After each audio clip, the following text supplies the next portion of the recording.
जैसा कि मैंने आपसे कहा था कि मैं 2-3 वीडियो बनाकर डालूँगी और आपको चैप्टर समझाऊँगी, तो उसी क्रम में मैंने अभी आप लोगों को सल्तनत कालीन सामाजिक, आर्थिक और सांस्कृतिक जो उनकी योगदान थी या व्यवस्था थी उसके बारे में मैं आपको जानकारी दे रही हूँ, या उनका प्रशासन था इसके बारे में आपको जानकारी दे रही हूँ। तो इस क्रम में मैंने आपको बताया कि उनका जो सल्तनत कालीन सामाजिक जो आधार था समाज में, मैंने आपको इससे पहले सारी व्यवस्थाओं के बारे में बताया। तो इस क्रम में है भोजन, वस्त्र।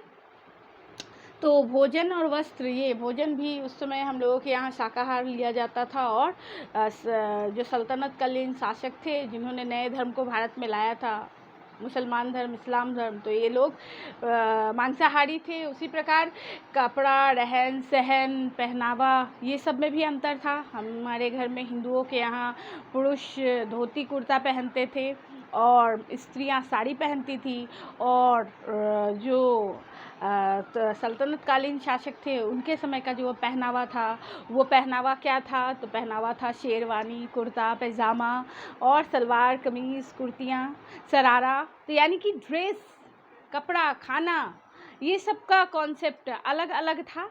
अब धीरे धीरे हम लोग क्या हो गया कि हम लोग 300 साल में उसको सारे चीज़ों को अडेप्ट कर लिए, और आज के डेट में जो हम लोग ये कपड़ा पहनते हैं या पैंट शर्ट, वो भी हमारे यहाँ का ड्रेस नहीं है। वो हमने सीखा किससे? विदेशियों से सीखा, यूरोपियनों से सीखा। कुर्ता पैजामा हमने किससे सीखा? तो अरबों से, सल्तनत कालीन शासकों से सीखा। तो इसी प्रकार ये हमारे जीवन में बहुत ज़्यादा प्रभाव डाले। तो आप समझ जाइए कि हमारा समाज जो है आज के डेट में, वर्तमान में मिला जुला समाज है। ये इसकी शुरुआत भारत में कब से हुई थी? तो इसकी शुरुआत भारत में हुई थी सल्तनत कालीन शासन के समय से। हमारे यहाँ धीरे धीरे हमारे सामाजिक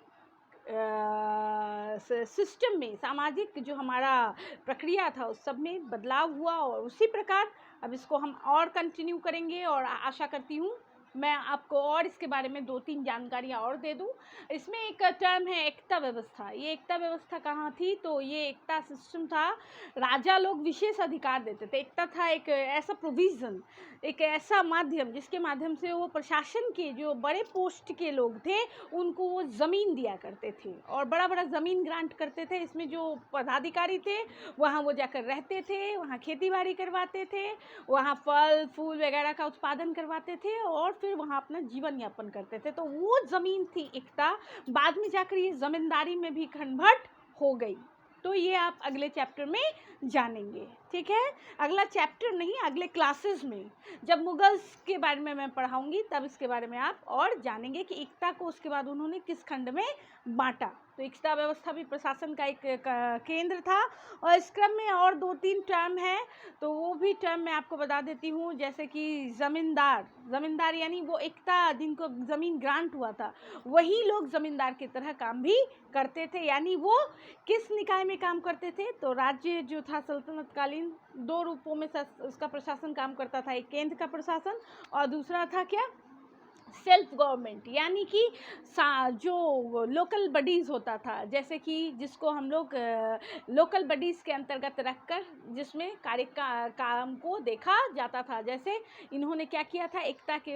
एकता सिस्टम चलाया। उसके तहत अपने ऑफिसर्स को क्या किया? तो सूबेदारी देनी शुरू की, प्रांत देना शुरू किया, और फिर उनको जाकर वहाँ व्यवस्थित किया।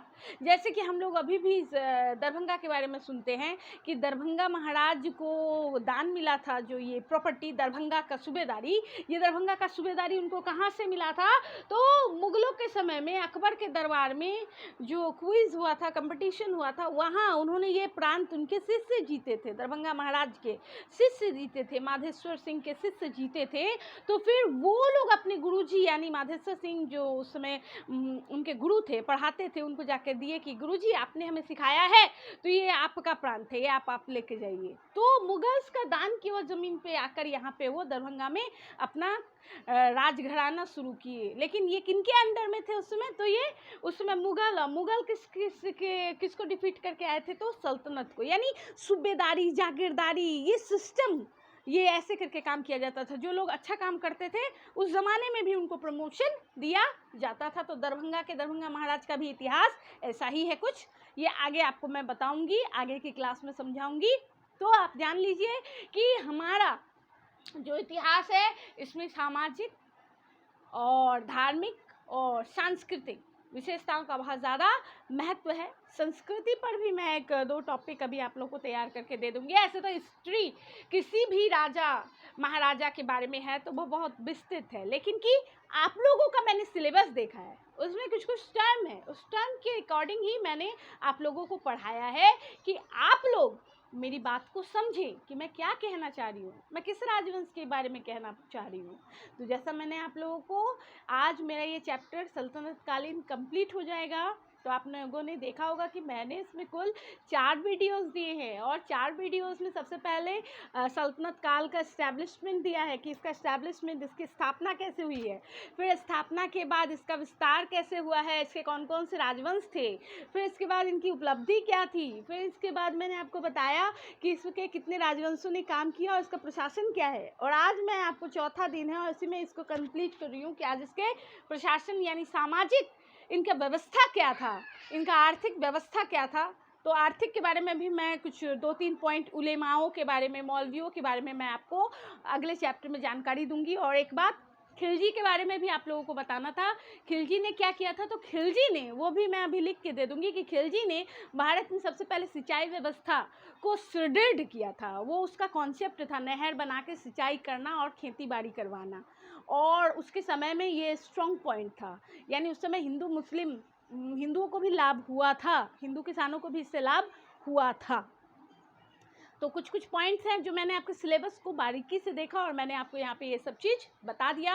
उम्मीद करती हूँ मैंने जैसे आपको पढ़ाया है, मैंने जैसे आपको समझाया है, सल्तनत कालीन सिस्टम, सल्तनत कालीन व्यवस्था आपके दिमाग में सेट कर गया होगा। क्यों? क्योंकि सल्तनत कालीन व्यवस्था के अंतर्गत हमारे भारत में एक नयापन आया था, नया धर्म आया था, इस्लाम धर्म आया था। और इस्लाम धर्म को किन्होंने लाया था? अरब और तुर्क ने। और आज हम लोग एकदम से मिलजुल कर एक संप्रभु देश हैं, संप्रभुता है हमारे बीच में, इसका अनेकता में एकता हमारी पहचान, ये कॉन्सेप्ट है। यानी हमने इतनी मिली जुली संस्कृतियों के साथ रहे हैं कि हम जानते हैं कि सब हम अपने हैं, हमारे अपने हैं।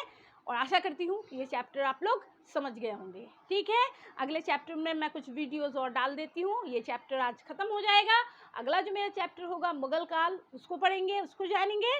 ठीक है, चलिए, नमस्ते।